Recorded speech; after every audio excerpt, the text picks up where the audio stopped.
இல்லை தம்பி உடையான் படைக்கஞ்சான். அண்ணனுடைய அவமானங்களை தம்பி தான் துடைக்கணும். அண்ணனுடைய கடந்த கால குடும்ப சண்டைகள், மனைவி பிரிந்து, மகள் பிரிந்து, மகன் இல்லாமல், மருமக வந்து பார்க்காம, மருத்துவமனையில் என்னதான் கோடிகள் இருந்தாலும் உற்றார் உறவினர் சொந்த பந்தம் இல்லாமல் அனாதையாக மரணம் அடைந்த பாரதி ராஜா மரணம் அடைந்த பிறகுதான் மனைவியே வர்றாங்க. மருமகளும் கூட இல்லை. மருமகளுக்கு மகனுக்கு சேர வேண்டிய சொத்துக்களை பிரித்து கொடுக்கலன்னு மருமகளும் போவோம். மகளும் அல்ல. ஏன் மக வள்ளினா, இந்த சொத்துக்கள் நிறைய இவரே அழிச்சிட்டார். நிறைய பேருக்கு அது சொத்து போய் மாட்டிக்கிச்சு. இந்த சொத்தெல்லாம் மீட்டெடுக்கக்கூடிய, இல்லைன்னா சொத்துக்களை கடைசி காலத்தில் மகளுக்கு பாதி, மருமகளுக்கு பாதி, இப்படி அந்த சொத்துக்களை அவர் சரிபாதியாக பங்கிட்டும் கொடுக்கல. அப்போ இதெல்லாமே அந்த குடும்பத்துக்கு ஒரு பெரிய வலியை ஏற்படும். இந்த வலி தான் அந்த இறுதி சடங்குல மகளும் மருமகளும் நேரடியாக மோதி கொண்டது.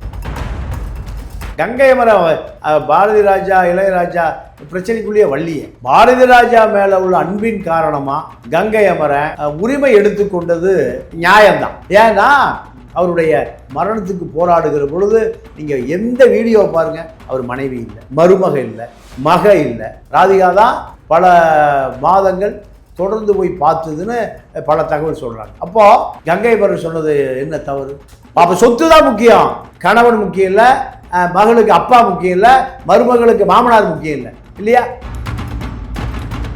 இளையராஜா முதல்ல பாரதி ராஜாவுடைய கட்டுப்பாட்டில் நண்பராக இருந்தவர். நிறைய படங்கடம்லாம் வருது, பணம் வருது, செல்வாக்கு வருது, புகழ் வந்த பிறகு பாரதி ராஜாவை சந்திப்பதை தவிர்க்கிறார். பாரதி ராஜா இளையராஜா கங்கை அமரன் கதை, வசதி வாய்ப்பு, பணம், காரு, பங்களா எல்லாம் வந்த பிறகு அந்த சாதி வரும். சார், பாரதி ராஜா அவருடைய மறைவுக்கு பிறகு அவரை பற்றி நிறைய பேச தொடங்கும் பொழுது அவருடைய சொத்து பிரச்சனைலாம் வந்து பேசியிருந்தாங்க. அதில் வந்து கங்கை அமரன் சொன்னார் இல்லையா, அவங்க மனைவியை பார்த்து, நீ ஏன் இப்போ அதை தனால் விட்டுட்டு போயிட்டியே அப்படின்னு சொல்லிட்டு கேட்டுட்டு பேசியிருந்தாரு. அதுக்கு வந்து பாரதி ராஜாவுடைய தம்பி வந்து மறுத்திருக்காரு. இவங்களுக்கு எதுவுமே தெரியாமல் குறை சொல்கிறாங்க, எங்கள் அண்ணனும் அண்ணி நல்லா தான் வந்து இருந்தாங்க, பொய்யான தகவல்களை ஊடகங்கள் எல்லாரும் பரப்புகிறாங்க அப்படின்ற ஒரு விமர்சனத்தை முன் வைக்கிறார். எப்படி பார்க்குறீங்க அதை? இல்லை தம்பி உடையான் படைக்கஞ்சான். அண்ணனுடைய அவமானங்களை தம்பி தான் துடைக்கணும். அண்ணனுடைய கடந்த கால குடும்ப சண்டைகள், மனைவி பிரிந்து, மகள் பிரிந்து, மகன் இல்லாமல், மருமக வந்து பார்க்காம, மருத்துவமனையில் என்னதான் கோடிகள் இருந்தாலும் உற்றார் உறவினர் சொந்த பந்தம் இல்லாமல் அனாதையாக மரணம் அடைந்த பாரதி ராஜா அவர் மரணம் அடைந்த பிறகுதான் மனைவியே வர்றாங்க. மற்றவங்களாம் வரும்போது மனைவியே வர்றாங்க. அப்போ மருமகளும் கூட இல்லை. மருமகளுக்கு மகனுக்கு சேர வேண்டிய சொத்துக்களை பிரித்து கொடுக்கலன்னு மருமகளும் போவோம். நீங்கள் மகளும் அல்ல. நீங்கள் அவர் மருத்துவமனையில் போராடிய காலத்தில் மகளும் வரல. ஏன் மக வள்ளினா, இந்த சொத்துக்கள் நிறைய இவரே அழிச்சிட்டார். நிறைய பேருக்கு அது சொத்து போய் மாட்டிக்கிச்சு. இந்த சொத்தெல்லாம் மீட்டெடுக்கக்கூடிய, இல்லைன்னா சொத்துக்களை கடைசி காலத்தில் மகளுக்கு பாதி, மருமகளுக்கு பாதி, இப்படி அந்த சொத்துக்களை அவர் சரிபாதியாக பங்கிட்டும் கொடுக்கல. அப்போ இதெல்லாமே அந்த குடும்பத்துக்கு ஒரு பெரிய வலியை ஏற்படுத்தியது. இந்த வலி தான் அந்த இறுதி சடங்குல மகளும் மருமகளும் நேரடியாக மோதி கொண்டது. இதில் மனைவியும் மகளோடு சேர்ந்து மருமகளை அந்நியப்படுத்துது. இல்லை, இப்போ கங்கை அமரன் வைக்கக்கூடிய குற்றச்சாட்டே ரொம்ப பொய்யானதுன்னு சொல்லிட்டு பாரதி ராஜாவோட தம்பி சொல்கிறாரு. காரணம், எங்கள் அண்ணன் மேலே அவங்களுக்கு ஒரு கோவம்னு சொல்கிறாங்க. அப்போ தான் நான் என்ன கேட்க விரும்புகிறேன்னா, பாரதி ராஜா அவர்களும் இளையராஜா அவர்களும் பார்த்தீங்கன்னா நீண்ட கால நண்பர்கள், நிறைய படம் பண்ணியிருக்காங்க. அப்புறமா ஒரு பிரச்சனையால் பிரிஞ்சுட்டாங்க இல்லையா? அந்த பிரச்சனையை மனசில் வச்சு தான் கங்கை அமரன் இந்த மாதிரிலாம் வந்து எங்கள் அண்ணன் பேரை டேமேஜ் பண்ணுறாரு அப்படின்றத குறிப்பிட்றாங்க அவங்களுடைய குடும்பத்தார். அது என்ன பிரச்சனை? இல்லை, அதெல்லாம் ஒன்றும் இல்லை. அதுக்கு சம்மந்தம் இல்லை. கங்கை அமரன் இந்த பாரதி ராஜா இளையராஜா பிரச்சனைக்குள்ளேயே வள்ளியே. அதாவது பாரதி ராஜா மேல உள்ள அன்பின் காரணமா கங்கை அமரன் உரிமை எடுத்துக்கொண்டது நியாயம்தான். உரிமை எடுத்துக்கொண்டது நியாயம்தான். நான் எனக்கு ஒரு அதிர்ச்சியான ஒரு செய்தியை நான் உங்களுக்கு சொல்கிறேன், பதிவு பண்ணுறேன். ஒரு ஒரு பெரிய சமூகம், முக்குளத்தூர் சமூகத்தில் அவருக்கு கடைசி வரை உதவியாளராக இருந்தது ஒரு கோனார் சமூகத்தைச் சேர்ந்த ஒரு இளைஞன். இந்த முக்குளத்தூர் சமூகம் பெரும் சமூகம். நீங்கள் அவர் மரணம் அடைந்துட்டார். மரணம் அடைந்த பிறகு அந்த முக்குளத்தூர் சமூகத்தில் அவருடைய ரத்த உறவினர் ஒருத்தர் அவர் துரோகம் பண்ணிட்டார். யாருக்கு? உயிரோடு இருந்த காலத்தில் அந்த சமூக தலைவர், எழுத்தாளர், பேச்சாளர், பன்முகத்தன்மை கொண்டவர். நான் பேரை மட்டும் கேட்காதீங்க, எல்லாம் சொல்கிறேன். அப்போ அவர் அரசே நடுங்க அவரை கண்டார். அவ்வளோ பெரிய ஒரு நியாயவான். என்எஸ்ஏல அடைக்கப்பட்டார். கருணாநிதியால் என்எஸ்ஏல அடைக்கப்பட்டார். கருணாநிதி ஆட்சி கவிழ்வதற்கு டெல்லியில் உட்கார்ந்து பெரிய லாபி செய்தவர் அவர். ஜெயலலிதா, சசிகலா 2 பேருமே அவருக்கு மிக நெருக்கமானவர்கள். அவர் இறந்து அவருடைய கிராமத்தில் அவருடைய உடல் கிடத்தப்பட்டிருக்கும் போது பல ஆயிரக்கணக்கான மக்கள் கூடி நிற்கிறாங்க. அப்போ அவருடைய உற்றார், அவரே சேர்ந்த சமூகம் ஒருவர் வர்றாரு.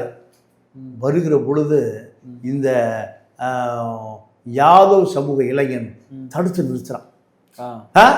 வராத, தலைவருக்கு நீ துரோகம் பண்ணிட்ட. ஏன்னா அந்த தலைவருக்கு தொண்டரடி புலியா ஒரு 20 ஆண்டு கால சேவை செய்தவர் வேட்டு சமூகம். அப்போ நான் பெரிய கலவரம் வந்துடும். ஏன் எப்படா சாதிக்காரன நீ தடுக்கலாம், வருமா வராதா? ஆனா தடுக்கிற அந்த சமூக இளைஞன் யாரு? ஒரு யாதவ சமூகம். அவனுக்கு ஏதாவது யாராவது தாக்கிடுவாங்கன்னு ஒருத்தருமே ஒண்ணுமே சொல்லல. ஒருத்தருமே அவன் செஞ்சது நியாயங்கிறாங்க. யார் செஞ்சது? யாதவ் இளைஞன் செய்தது சரி. அவரு உறவினரா இருந்தா கூட துரோகம் பண்ணிவிட்டாரு கடைசி காலத்துல. அவர் அப்போ உண்மைக்கு எப்பவுமே சமூகம் சார்ந்து, சமூகத்தை கடந்து, சாதியை கடந்து, ரத்தத்தை கடந்து, உறவை கடந்து ஒரு நியாயம் இருக்கு. நான் நேரில் பார்த்த ஒரு 15 ஆண்டுகளுக்கு முன்பு. அப்போ எனக்கு பாரதிராஜா விஷயத்தில் அது பொருந்தது. யாரு? கங்கை அமரன் போய் செய்தது நியாயம். ஏன்னா அவருடைய மரணத்துக்கு போராடுகிற பொழுது நீங்க எந்த வீடியோவை பாருங்க, அவர் மனைவி இல்லை, மருமக இல்லை, மக இல்லை, உற்றார் உறவினர் இல்லவே இல்லையே. நீங்க ராதிகா போய் பார்த்துட்டு வந்ததாக சொல்றாங்க. ராதிகா தான் பல மாதங்கள் தொடர்ந்து போய் பார்த்ததுன்னு பல தகவல் சொல்றாங்க. அப்போ கங்கை அமரன் சொன்னது என்ன தவறு? அப்ப சொத்து தான் முக்கியம். கணவன் முக்கியம் இல்லை, மகளுக்கு அப்பா முக்கியம் இல்லை, மருமகளுக்கு மாமனார் முக்கியம் இல்லை, இல்லையா? கடைசி கட்டத்தில் மகனுக்கு 2 மகள்கள். அந்த 2 மகள்களையும் அவர் பார்க்கணும் விருப்பப்பட்டிருக்காரு, கூடவே இருக்கணும்னு விருப்பப்பட்டிருக்காரு. எங்க? அந்த மருத்துவமனையில். அந்த அவங்களுக்கு என்ன கோவம்னா, சொத்தை பிரித்து வைக்கல, எங்களுக்கு சேர வேண்டியதை அவர் உயிரோடு இருந்து 2 பேரையும் சமாதானப்படுத்தி பிரித்து வச்சிருந்தாங்கன்னா இவ்வளவு சண்டை வராது, இல்லையா? இப்போ ஒரு சொத்து இருக்குதுன்னா, ஒரு சொத்தை ஒருத்தர் விற்கணும்னா மகளும் கையெழுத்து போடணும், மகன் சார்பா மருமகளும் 2 வாரிசும் கையெழுத்து போடணும். வாரிசு பெருசாகி எனக்கு சொத்து கிளைமு. அப்போ 2 பேரும் மைனர்னா மைனருக்காக யார் கையெழுத்து போடணும்? அம்மா கையெழுத்து போடணும், அம்மாவோ அப்பாவோ. இப்படியெல்லாம் இருக்கு. அப்போ இது கோர்ட்டுக்கு போனால் எத்தனை வருஷம் ஆகும்? 25 வருஷம் ஆகும். 25 வருடம் நீங்கள் இந்த மருமகள் அதாவது 2 பேத்திகளும் சென்னையில் சர்வைவல் என்பது பல லட்சம் ரூபா வேணும். பாரதி ராஜா இளையராஜாக்கு நடந்த பிரச்சனை என்ன? இல்லை, பாரதி ராஜா அதாவது பாரதி ராஜா தான் இளையராஜாவை கங்கை அம்மனை சென்னை கூட்டிட்டு வந்தது. சினிமா துறைக்கு முன்னாடி வந்தவர் பாரதி ராஜா தான். அப்போ பாரதி ராஜா வந்த பிறகு இந்த 2 பேருமே வளர்றாங்க. அப்படி வளருகிற பொழுது இளையராஜா முதல்ல பாரதி ராஜாவுடைய கட்டுப்பாட்டில் நண்பராக இருந்தவர். நிறைய படங்கடம்லாம் வருது, பணம் வருது, செல்வாக்கு வருது, புகழ் வந்த பிறகு பாரதி ராஜாவை சந்திப்பதை தவிர்க்கிறார். யாரு? இளையராஜா. அப்போ அவன் இப்போ ரொம்ப பெரிய ஆளாயிட்டான், நம்மளெல்லாம் மறந்துட்டான், பழசை மறந்துட்டான். இதை பாரதி ராஜா ஒரு புது அரங்கில் சொல்கிறார். சொன்ன பிறகு பழையதை வந்த பாதையை மறந்து விட்டான், கஷ்டத்தை மறந்துட்டான். இதை என்னை குத்தி காட்டுகிறார், அவமானப்படுத்துகிறார், என்னைய அவமானப்படுத்துகிறான். இதுதான் ரெண்டு பேருக்குமான பிரிவு. வேற என்ன? இதுதான். அதே போல இளையராஜாவுக்கு தொடர் எழுதி கொடுக்கறது வைரமுத்து. இளையராஜா பற்றி தொடர் வரும். அப்போ இந்த தொடரை அவனுக்கு என்ன தெரியும், நான் தான் எழுதி கொடுக்குறேன். இதை பொது வெளியில் சொல்கிறார் யார்? வைரமுத்து. நட்பு கட்டு போச்சு. இது வைரமுத்து அவர்களுக்கும் இளையராஜாவுக்கும் நடந்த பிரச்சனை இதுதானே, வேற ஒன்றும் இல்லை. ஆமாம் ஆமாம். சாதி சார்ந்த இவங்க ஏதோ வார்த்தைகள் சாதி கத்திரிக்கையெல்லாம் ஒன்றும் கிடையாதுங்க. எல்லாம் தெரிஞ்சான ஒரே ரூமில் படுத்து கிடக்குறாங்க. இதெல்லாம் வளர்ந்த பிறகு எல்லாம் ஈகோ வந்துடும். முதல்ல ஒரே ஒரு ஃப்ரெண்டு ₹1,000 ஒரு ஃப்ரெண்டு வாங்கிட்டு வருவாங்களாம். அதை சுட்டு சாப்பிட்டுட்டு 3 பேர் படுத்து கிடப்பாங்களாம். 10 ரூமில் வாடகை கொடுக்க முடியாது. அப்போல்லாம் சாதி இல்லையா? சாதி என்பது பணம் வந்த பிறகுதாங்க வரும். அப்பதான் தெரியுது. அப்பதான் தெரியுது சாதி. காயும் போது ஒண்ணுங்க தெரியும். அதாவது இலங்கையில ஒரு கிராமம் இருக்கும், ஆச்சாரமான பிள்ளைவாள். யாரு? சைவ பிள்ளைங்க. அடுத்து ஃபிஷர்மேன் இருப்பாங்க, இப்போ மலையக தமிழர் இருப்பாங்க. இராணுவம் சுற்றி வளைச்சிடுவான், சுற்றி வளைச்சி குண்டை போடுவான். குண்டை போட்டால் என்ன சொல்லுவான் மைக்கில், எல்லாரும் கல்யாண மண்டபத்துக்கு வந்துரு, ஊருக்குள்ள இருக்கக்கூடாது யாரும். எங்க? கல்யாண மண்டபத்தில். கல்யாண மண்டபத்துக்கு வந்து 10 நாளாக கிடப்பாங்க. 10 நாள் பிள்ளைமாரும் ஒன்றா படுத்து கிடப்பாரு, ஃபிஷர்மேனும் ஒன்றா படுத்து கிடப்பாரு, குறைஞ்ச சாதியும் படுத்து கிடப்பாரு. நலவர்னு நாடார்களை மறையேறிகளை நலவர்னு சொல்லுவாங்க, அவரும் ஒன்றா படுத்து கிடப்பாரு. எங்கே? மண்டபத்தில். தட்டு எடுத்துட்டு லைனில் இருந்து சோறு வாங்க. அன்னைக்கு சாதி நான் பெரிய சாதின்னு சோறே கிடைக்காது. அதனால் பணம் வந்த பிறகு தான் சாதிகள் எல்லாம் வரும், கௌரவம் வரும், மேட்டுக்குடி வரும், நான் ஆண்ட சாதின்னு வரும், ஆண்ட பரம்பரை எப்போ வரும்? நீங்கள் திருப்பூரில் நான் பிறந்து வளர்ந்தவன். திருப்பூரில் ஒரு வண்டி வச்சுருப்பார். யார்? ஒரு கவுண்டர். என்ன வச்சுருப்பார்?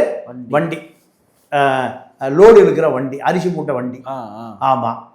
அதுக்கு மாடு வாங்க காசு இருக்காது. யாருக்கிட்ட? கவுண்டர்கிட்ட. அந்த மாட்டுக்கு பதிலாக ஒரு அருந்ததியர் சமூகத்தை சேர்ந்த ஒருவர், அவர் தான் வண்டியை தள்ளுவார். இல்லைன்னா அந்த வண்டியை அந்த அருந்ததியர் இழுப்பார், பின்னாடி இருந்து கவுண்டரு தள்ளுவார். 2 பேருமே அங்கே கம்யூனிஸ்ட் தாக்கம் ஜாஸ்தி திருப்பூரில். கம்யூனிஸ்ட் CITU AITC 2 சங்கம் இருக்குது, சுமை தூக்குவோர் சங்கம். அப்போ 2 பேருக்குமே வேட்டி தான் இருக்கும், லுங்கி தான் இருக்கும், மேலே சட்டை இருக்காது, தலையில் ஒரு துண்டு இருக்கும். இதுதான் 2 பேரையும் பார்த்துட்டு யார் அருந்ததியர் யார் கவுண்டர்னு தெரியாது. 2 பேரும் ஒரே காஸ்டியூமில் தான் இருப்பாங்க, ஒரே பீடி தான், ஒரு பீடி கட்டு இருக்கும். கவுண்டர் ஒரு பீடி விடு, இந்தாடா நீ 2 பேரும் பீடி கொடுப்பாங்க. ஆனால் அரிசி மூட்டை தூக்கிட்டு போகும்போது கேட்டு வரைக்கும் இவர் தூக்கிட்டு போவார். யார்? அருந்ததி தூக்கிட்டு போவார். தூக்கிட்டு போனவர் வீட்டுக்குள்ளே அரிசி மூட்டை கொண்டு போகிறது யார்? கவுண்டர்.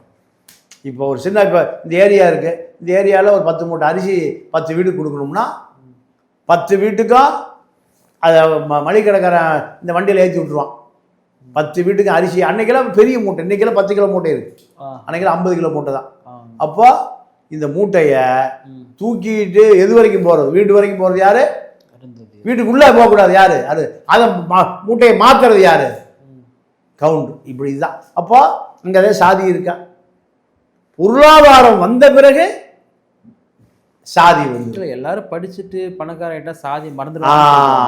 அதுதான் உண்மை. அப்போ பாரதி ராஜா இளையராஜா கங்கை அமர கதை, வசதி வாய்ப்பு பணம் காரு பங்களா எல்லாம் வந்த பிறகு அந்த சாதி வருது.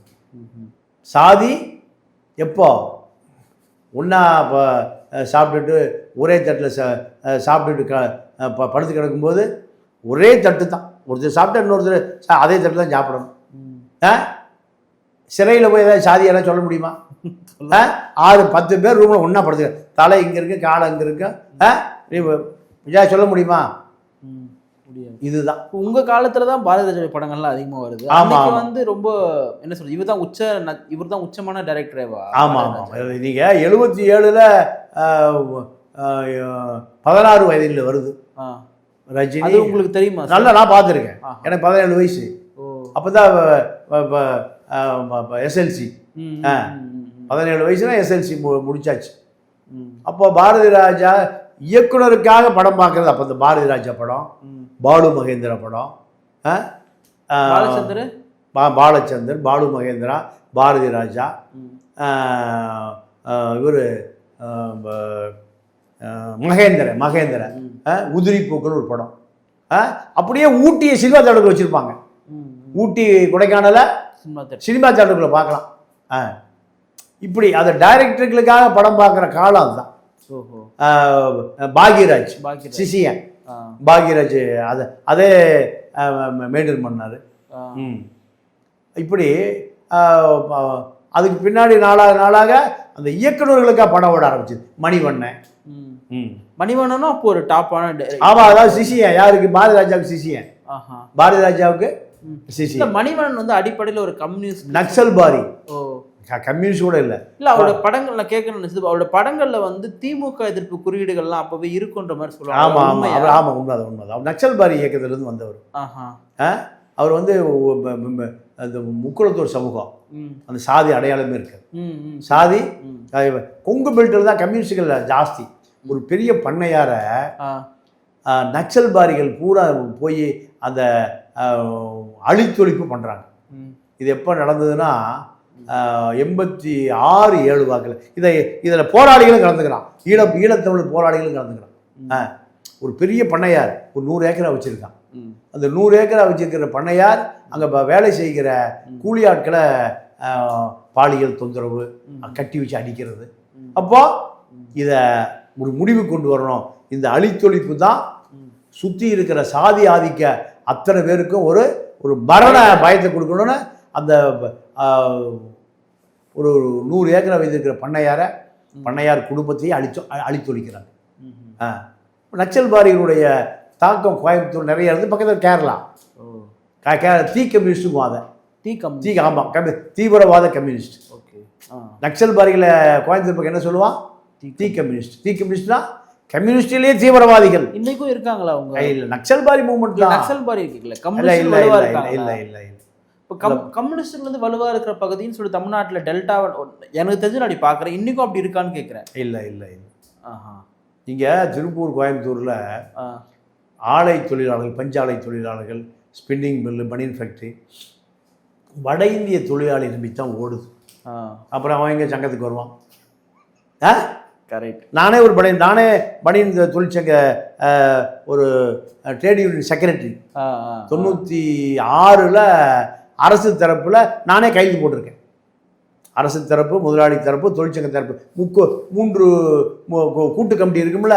அந்த கூட்டு கமிட்டியில் அரசு தரப்பு, முதலாளி தரப்பு, பனியன் சங்க தரப்பு, பாட்டாளி பனியன் சங்கத்தினுடைய மாவட்ட செயலாளர் 96 பேச்சுவார்த்தையில் நான் கலந்துக்கிட்டேன். இன்றைக்கி என்னுடைய நண்பர்கள் தான் எல்லா தொழிற்சங்க தலைவர்களாக இன்றைக்கி இருக்காங்க.